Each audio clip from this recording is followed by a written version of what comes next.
När Kristina var liten fick hon höra talas om Gustav. Det var när hennes morfar berättade om sin pappa, nästan varje kväll. Det var fascinerande historier om en annan tid. Över 100 år har gått sedan han satt här framför kameran. Startade vid ett hovsäteri i Björnlunda. De var många som arbetade med herrgårdens djur och jordbruk. Med rejäla arbetsskor och skinnförkläden till skydd, så gott det gick. Han har här hunnit bli en av de äldsta arbetarna på gården, 70 år gammal.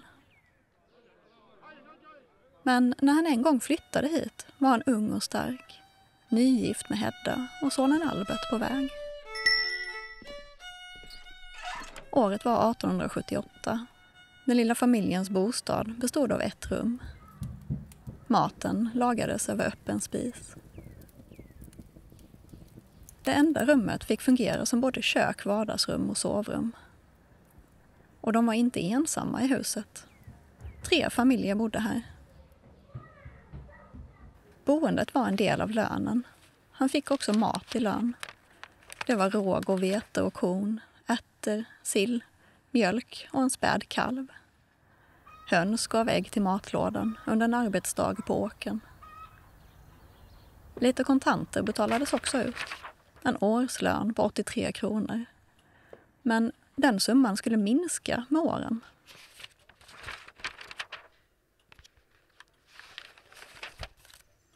Det fanns en tydlig hierarki mellan Gustav och godsägaren. Kristina har många historier om när Gustav sätter sig upp mot godsägaren. När han har det här förskinnet på sig även en varm sommardag, tydligen en oerhört varm sommardag, så kommer då ägaren till gården, major Broms, och läxar upp Gustav och säger att idag är det så varmt så nu ska Larsson inte ha det här förskinnet på sig. Det blir alldeles för varmt. Men då är han lite obstinat, så då säger han: jo, det ska jag ha, säger Gustav.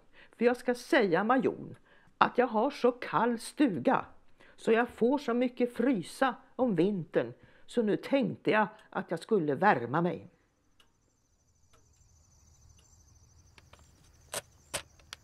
Ett brev från Heddas syster i Småland.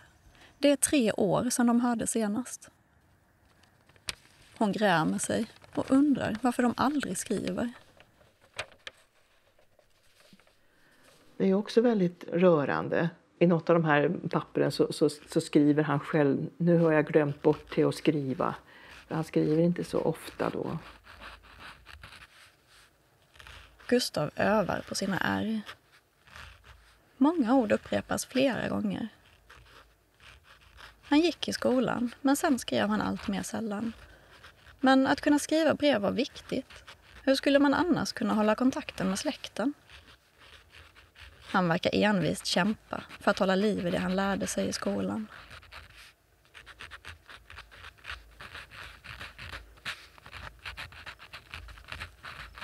Men när fiolen plockades fram var han flink i fingrarna. En skicklig spelman. Och ibland röjde man i stugan och ordnade dans.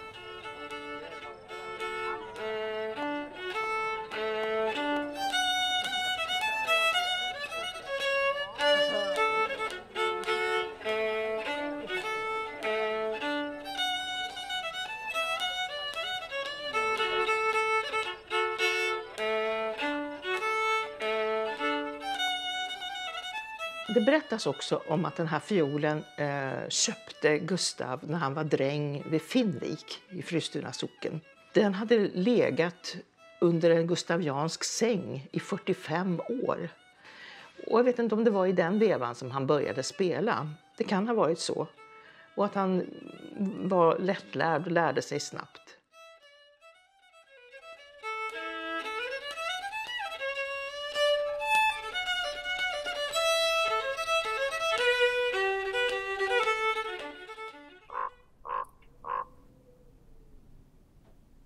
Men en höst förändras livet. Jorden är lerig där han går bakom oxarna och plöjer. Vatten rinner in i stövlarna och kippar mellan tårna. Han blir förkyld och drabbas av livslånga problem med hälsan. Han är ofta sängliggande, oförmögen att arbeta. Dammet från jorden och djuren hjälper säkert inte mot astman. Det är nu lönen sänks. Hedda får ta extra arbetspass på mjölkpallen. Kanske var 1885 ett särskilt svårt år. Vad fanns det för hjälp att få från den enda läkare som fanns i Daga härad?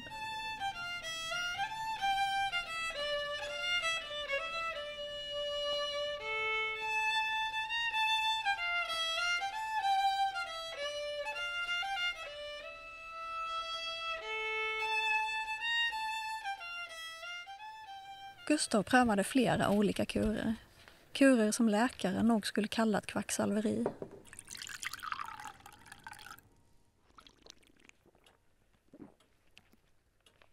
I tidningen annonseras det för en apparat. Den skulle kunna bota allt möjligt med hjälp av elektricitet. Annonsen riktade sig till de som vore i en alldeles förtvivlad belägenhet. Apparaten kom med posten från Tyskland för 10 kronor och 55 öre. Ungefär 2 månadslöner för Gustav.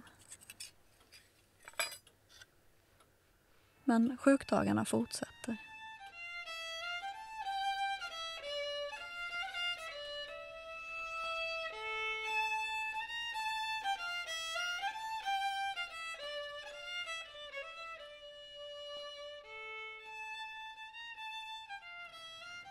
April 1920.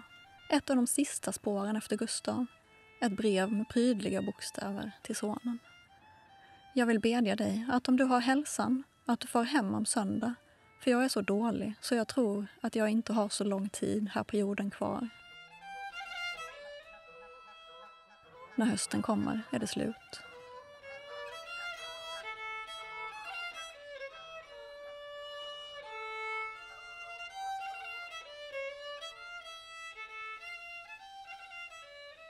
Nu är Gustav borta sedan länge, men ekot efter honom finns kvar.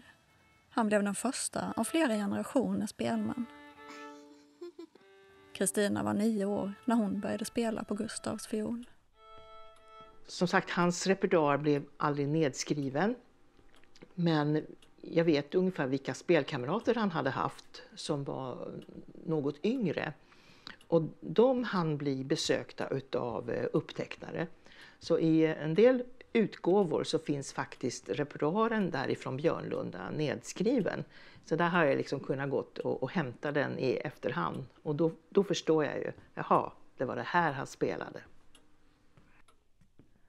Nu finns spåren efter Gustav i museets magasin.